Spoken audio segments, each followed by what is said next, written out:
Today, more than ever before, people around you are in debt. You might be in this circumstance, and look at what happened just over the past few years. A very short period of time, a lot of debt. You came here for the truth, so let me unveil that for you. We're going to start to unpack exactly why this has happened and what's coming next. What I'm about to tell you is very different from what others have suggested all throughout. What I have been saying is that the Federal Reserve is going to have to, at some point, increase interest rates. We got there. I was saying that simply because inflation was going to be out of control and they would need to deal with it. Most people disagree with me, but here we are today. Now the flip side is coming. You got to pay attention. Let's get into it right here.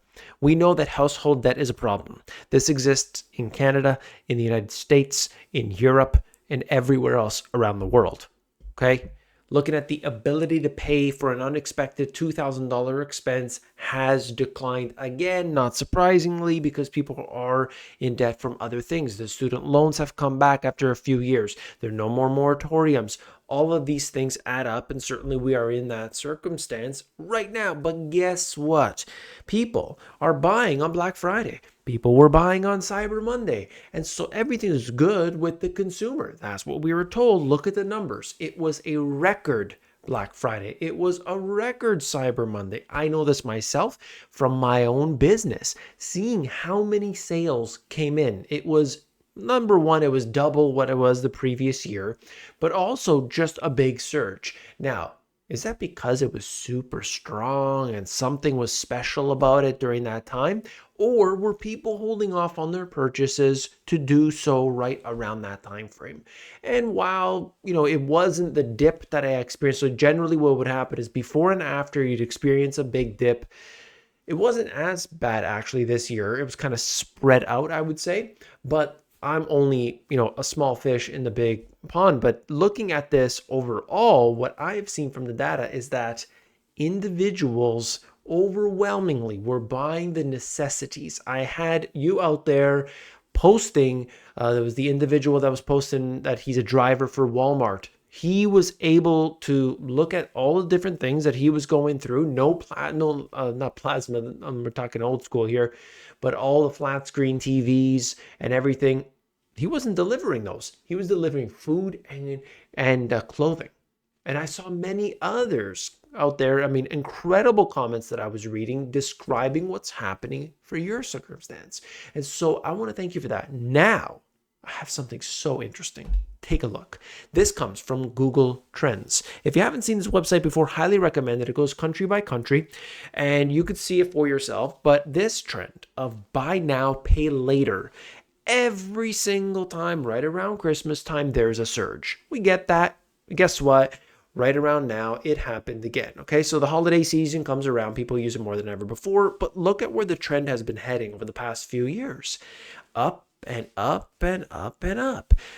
Like, just kind of smooth that out. Forget about the spike that we experience. You can see the trend. More and more people are using buy now, pay later. Now these services are becoming more common, and of course, they're on apps. Like, it's easier for sure. They're more common, available, all that. But at the same time, we know that more now than ever before, people are relying on credit card debt, on buy now, pay later.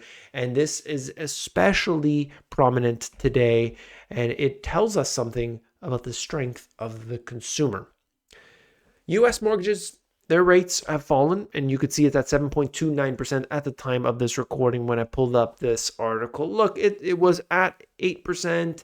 Now it's at 7.29, heading towards 7%, it looks like. And of course, we see this as being positive for borrowers. Hey, we don't want to borrow at 8%. We want to borrow at the lowest level possible. But not many people were borrowing when it was at 8%, let me tell you. Inflation slows in Canada, cracking door open to rate cuts. And this is where we get into it. Because ultimately, everybody is waiting for the cuts. They are holding, they are waiting, and they are seeing. And it's not just households, it's not just individuals. This is the businesses, the commercial side, industrial. They are all kind of just saying, let's hold off for the time being. And so that has been obvious right in the last little while. But of course, with this, shows us on the other side of those rate cuts what historically has happened. Every time you cut rates, every time you print money, at the other end of it, you get inflation. And so we find ourselves in this predicament where people want them to cut rates. Obviously, we don't want to spend a lot on our mortgages. We don't want to have to deal with the interest rates being high, but we know what comes of it. And you can best be sure that we are going to have some seriously bad inflation at some point here in the future. It's all dependent on how we flow through the cycle, but the Federal Reserve is starting to hint at, this summer was the last rate hike. And so that means March would be the first cut. That's what history shows us. It depends on so many factors. But what do you think? Will they cut in March?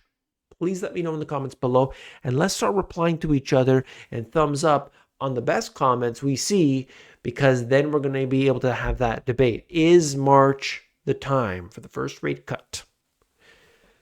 Fed rarely rehikes after a long pause.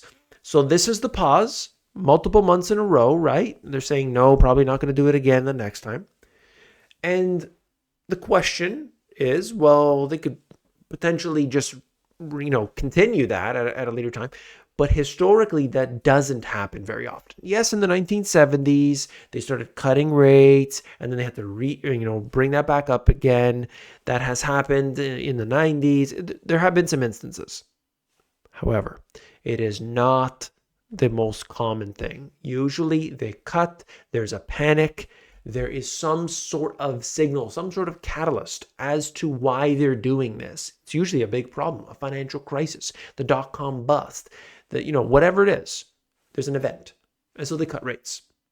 During these periods, that's when we start to see the most risk, the risk assets, those do the best at first, because there's like this kind of waiting and seeing, oh, I don't know what's going to happen. I don't know. And then the investors come in, and some of them will lose a lot of money, but others will buy in at that right moment and be able to get things potentially for pennies on the dollar. But when it comes back up, you got to understand there is inflation that comes along with that. And if 2020 up until 2022 was any indication of the inflation that could be experienced in a short period of time, let me tell you, the next time around, it could be equal to or greater than, because of what we've seen with the money printing. They've got to do more each and every time. That's how they work. That's how they operate.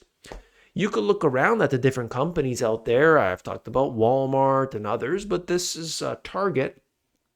They said that they were continuing to see declining sales of the things that consumers simply want, but may not actually need, such as clothing, home furnishings, although there had been an improvement from the second quarter. Okay. And so what I think is interesting about that is that very clearly people are buying what they must. You know that they can't handle this with the debt load. They're using Black Friday as a way to get their Christmas shopping done earlier at a discount. And I don't blame anybody. Obviously, that's a good idea. We want to be able to save where we can. And retailers could say, oh, wow, we did the best ever, record. But let's be honest about it. What does it say about the health of the consumer? It doesn't look very good. Now, does it?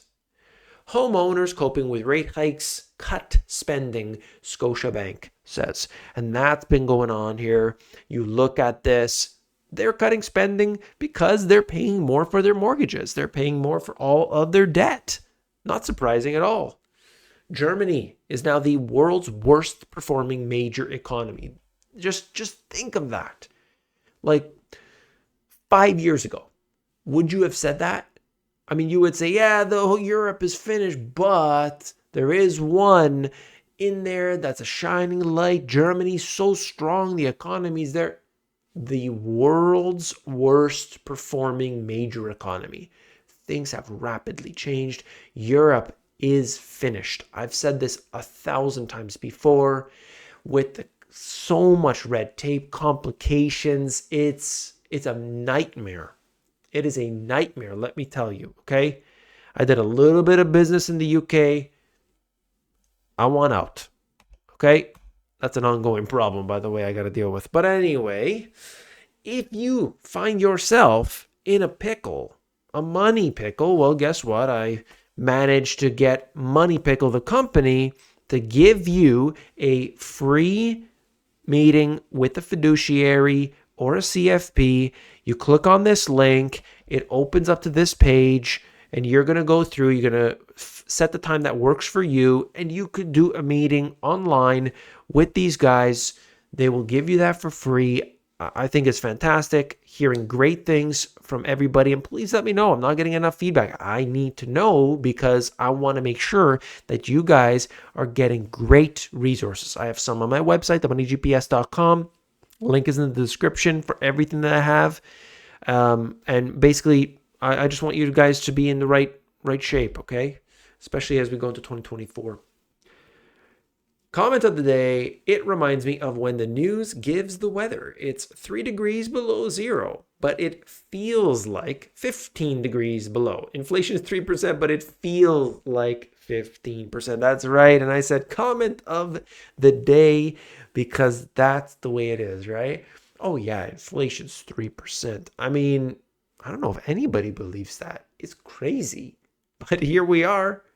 So I want to thank you for being here. Hit that thumbs up button. This is the kind of thing that we've got to deal with each and every day. And so I want to see you back here tomorrow. I've got some interesting stuff planned. I'll see you then. Take care.